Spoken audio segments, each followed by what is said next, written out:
11টা মই নিজৰ কাম কৰি আহি ৰাতিপুৱা 4টা বজাত পালোঁ তো অকণমান শুই দিলোঁ তো শুই উঠি এতিয়া আকৌ ইফালে যাব লাগিব যিটো দেৱালী হয় সকলোকে দেৱালীৰ শুভকামনা জনালোঁ চলো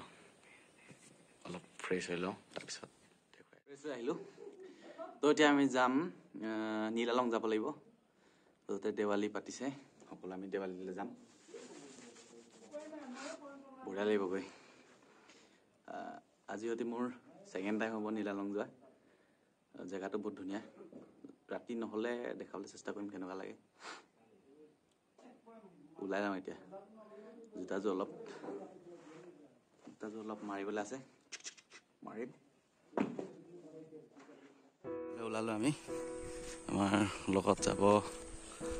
এইখন আমাৰ ঘৰখন এইটো মোৰ ৰুমটো তো আমি যাম এতিয়া নীলালং যাব লাগিব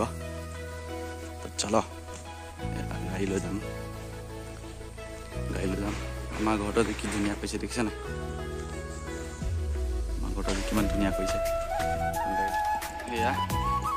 আমাৰ পাৰ্টি চব ৰেডি হৈ গ'ল ছাৰ আহিছে আমাৰ লগত এইটো আমাৰ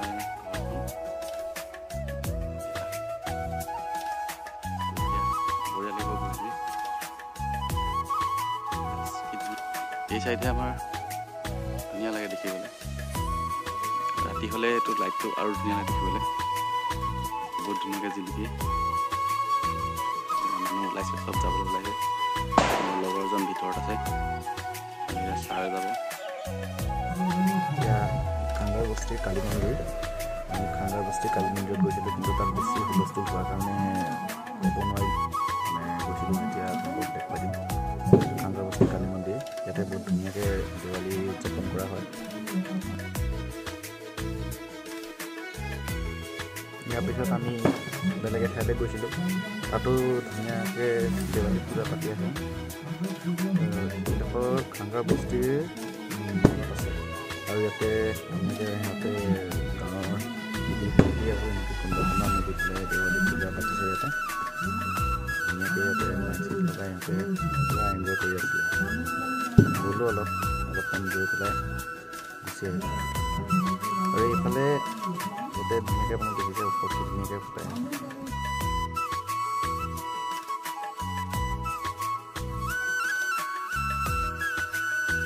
কালী মন্দিৰত অলপ টাইম ৰখি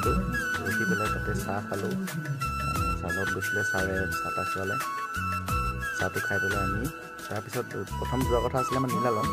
কিন্তু আমাৰ মানে প্লেনটো কেঞ্চেল হৈ গ'ল ছাৰে ক'লে বোলে প্ৰথম খাংগাৰ বস্তি যাম তো তাৰপৰা আমি নীলালং যোৱা প্লেন কৰিলোঁ তো এতিয়া আমি ইয়াতে আছোঁ দেখুৱালে ইয়াতে ধুনীয়া ধুনীয়া মানে বহুত ফুটাই আছে সেইটো দোকানত গৈছিলোঁ দোকানৰ পৰা আহি চাহ তাহ খালোঁ চাহ তাহ খাই পেলাই অলপ টাইম ৰখি তাৰ পৰা গুচি আহিলোঁ চালোঁ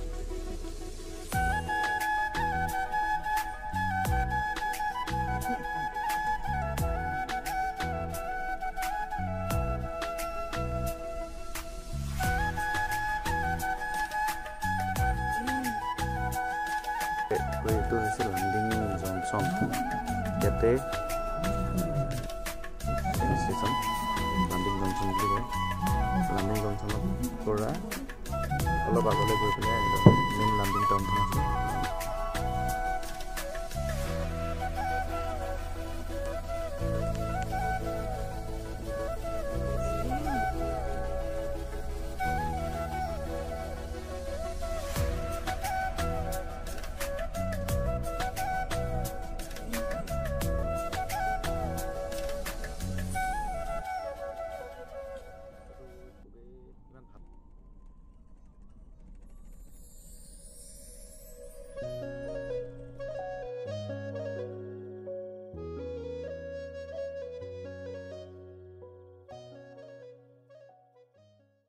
সাংস্কৃতিক অনুষ্ঠানত যিসকলে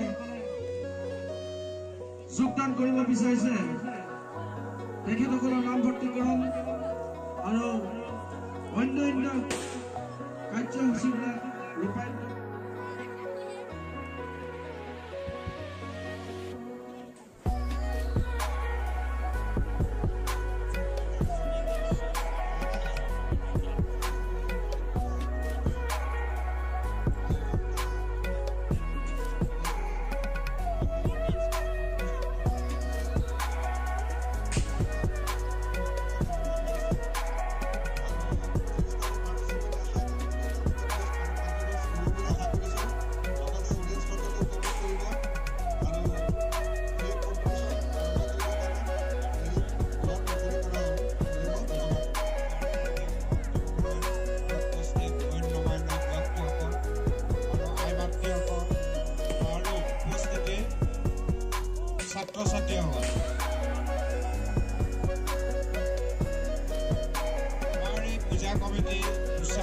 যাতে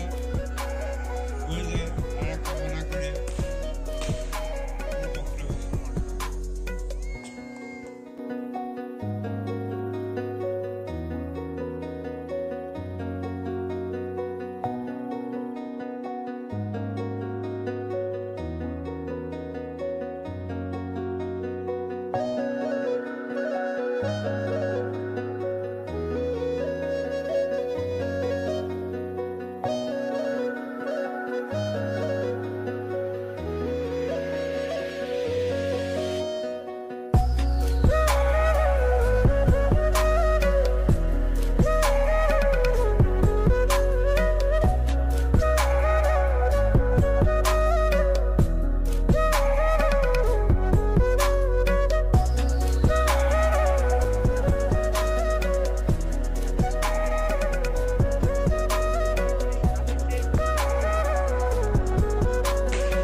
ফাইনেলি আহি পালোহি